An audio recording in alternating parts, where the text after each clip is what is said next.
Welcome, good students. This is chapter 2 reading of The Fathers of Nations by Paul B. Witter. Previously, in the previous episode, we had read chapter 1, which of course was long, and of course with some few hiccups here and there. It wasn't clear. But again, in this particular chapter, I've tried to be clear and happy reading.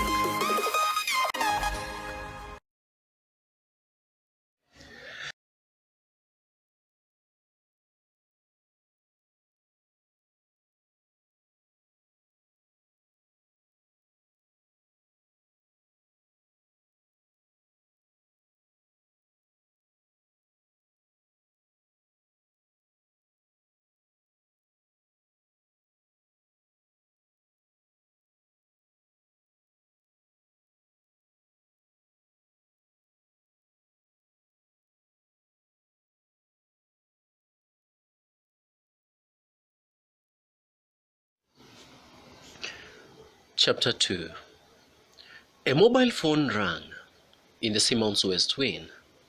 Pastor Chiamaka answered it.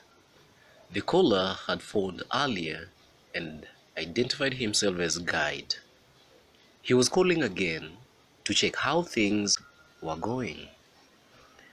The time was 9 p.m. "Is everything okay?" he asked.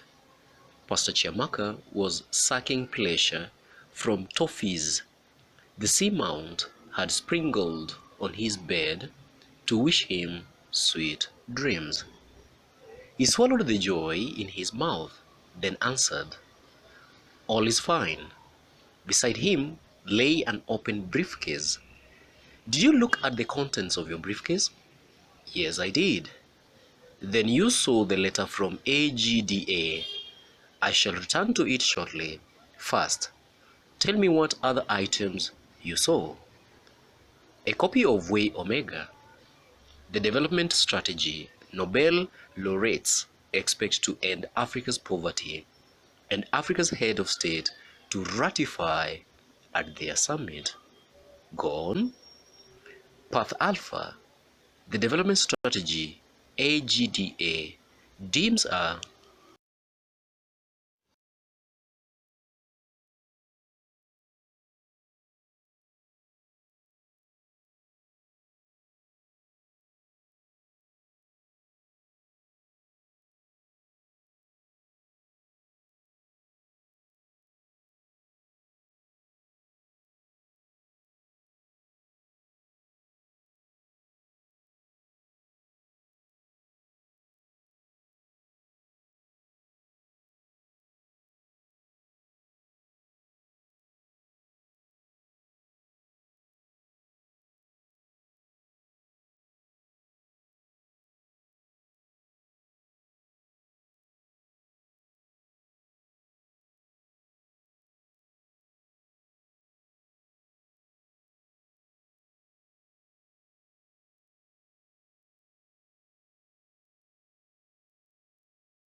Path Alpha.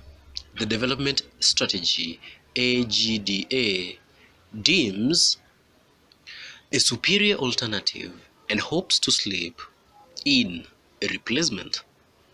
AGDA wants you to be fully familiar with both of those documents. Continue.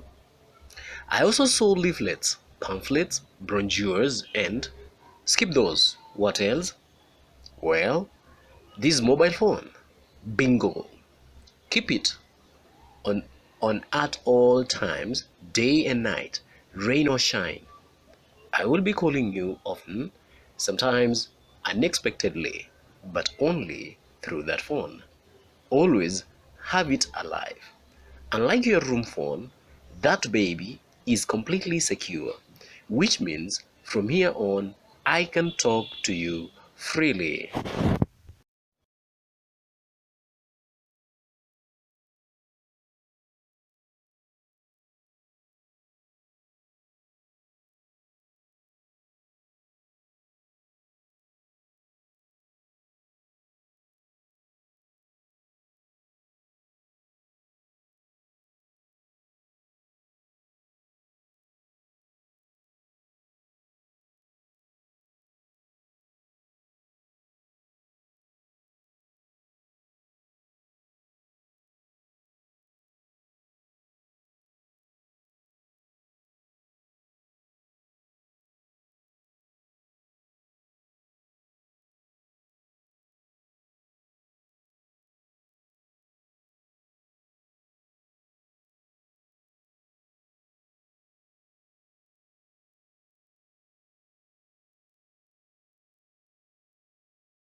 So, you will tell me your real name now. Pastor Chiamaka expected civility. Instead, he got rebuke. Damn, my real name? My real name? Why? Why? Yourself. Deviance had met rebuke. How would I even begin asking for you where a need to contact you to arise if you don't have a name? I'll contact you. Ah, afraid I might surprise you. Shut your mouth. What? Pastor Chiamaka nearly choked on toffee. Did you say you had? Now get this. I want you to obey, not to argue. You will not talk back to me like that again, ever. Do you understand?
Pastor Chiamaka surrendered without knowing. Right, he stammered, his speech suddenly sounding impeded as by some metallic object lodged inside his tongue. Yes, I understand.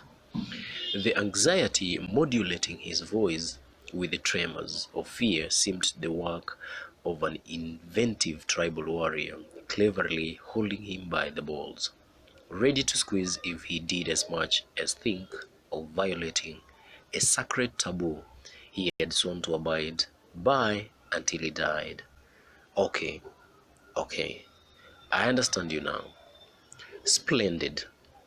So, let me say what I was going to say, if you had let me. Pleased by this quick victory, the caller was inching back towards civility. What I was going to say is, he broke off. Pastor Chiamaka waited. I was going to say it's best if I keep on initiating all communication between us.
Pastor Chiamaka still waited.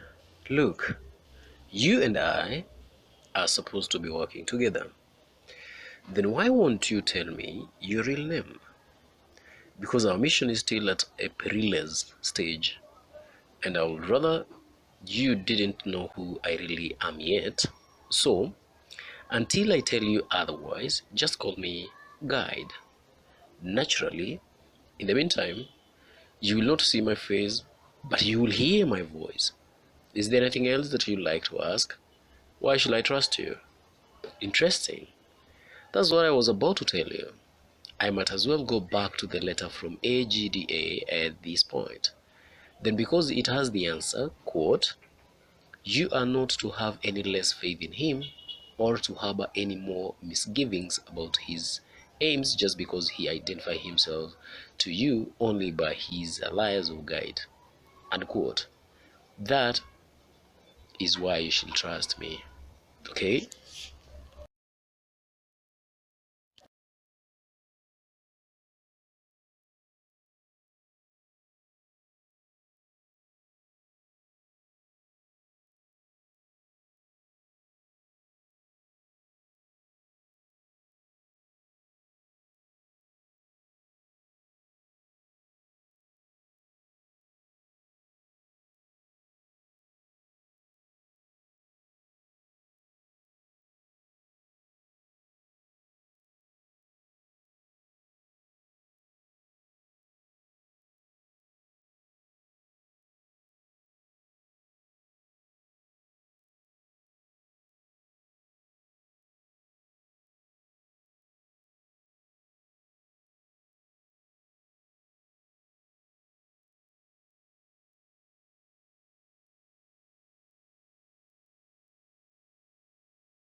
As you like. Was that all you were going to ask? For the time being, back to way omega and path alpha. As I said, AGDA wants you to be fully familiar with both. Are you? Yes, sir. The word sir slipped out inadvertently, but perhaps significantly to show Pastor Chiamaka had climbed down and accepted a subordinate role. Yes, I am.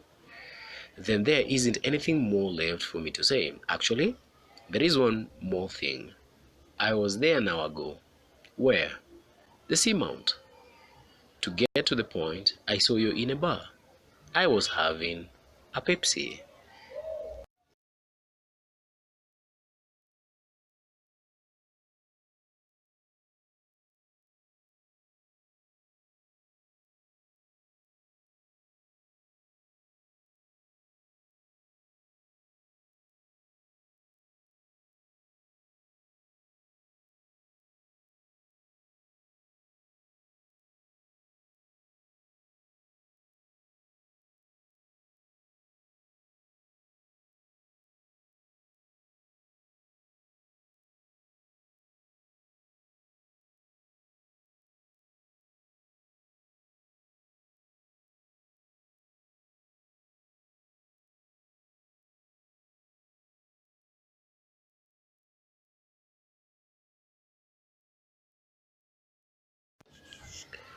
Is that right?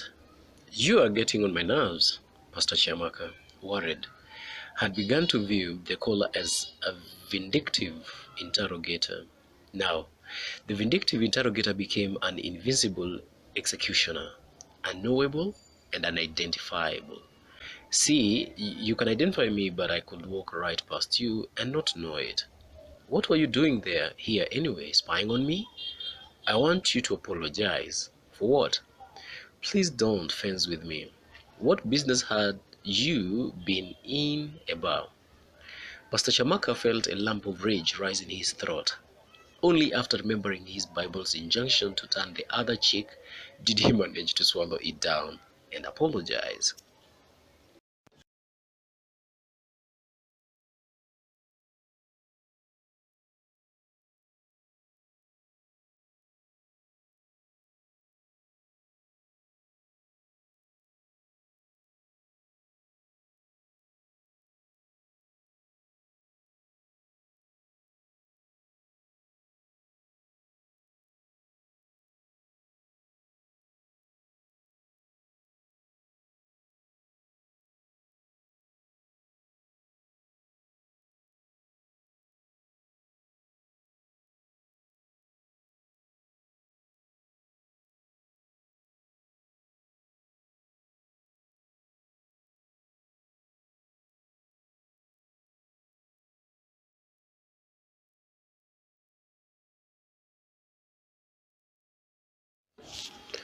All right. I had no business being there. It was a mistake, and I'm sorry. I promise I won't repeat it, he said. You better not. The lamp threatened to rise again. It was only a Pepsi, for God's sake. Good night, Pastor. Another mobile phone rang in the Seamount South Wing. Comrade Melusi answered it. Yet another rang in the East Wing. Professor Kimani dealt with it. Still another rang in the North Wing. Engineer Tahir saw to it. The hour now was 11 p.m.